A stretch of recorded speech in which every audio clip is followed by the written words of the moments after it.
Poison is packed with secrets, suspense, and sizzling romance between a good girl and 3 bad boys.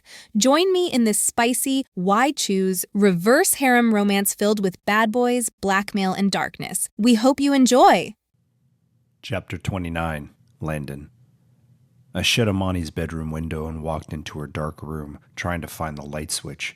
This place was so fucking big and I'd only been there a couple times. I didn't know where these rich people hid their switches because it wasn't on the fucking wall.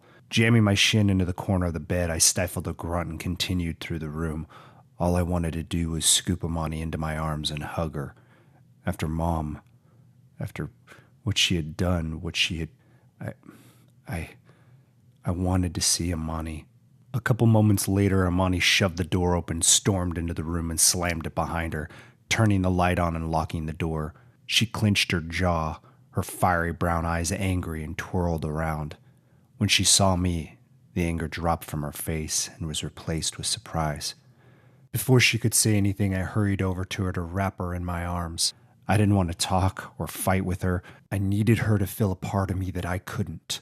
Needed her to tell me everything was going to be all right, and needed to feel loved for a couple moments. But I couldn't ask her.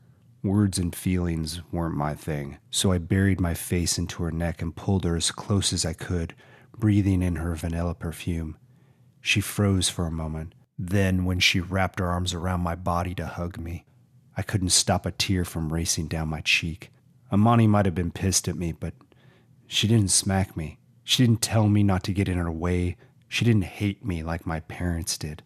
"Landon?" she said, voice soft. She pulled away enough to see my face, but before she could, I swiped the tear away. "What's wrong?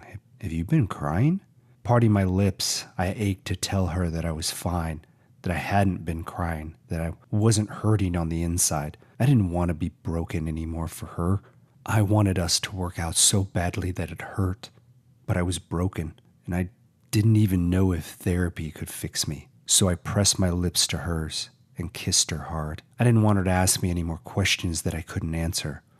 All I wanted was for her to make me feel something good, like she had always done before. This section was removed because it includes an explicit sex scene. Unfortunately, some platforms don't allow such material. To listen to it uncensored, go to reamstories.com/AmeliaRoseAudio and subscribe. My lips trembled as I stared at her, at the only person who hadn't fully pushed me away yet, and I hope to God she never would. You've reached the end of this episode. Thanks for listening. To get up to 4 weeks additional uncensored content, subscribe to the podcast at reamstories.com/AmeliaRoseAudio. Due to content restrictions, explicit sex scenes will only be available through Ream. But if you'd like to continue listening to my free episodes, make sure to hit the follow button to receive updates.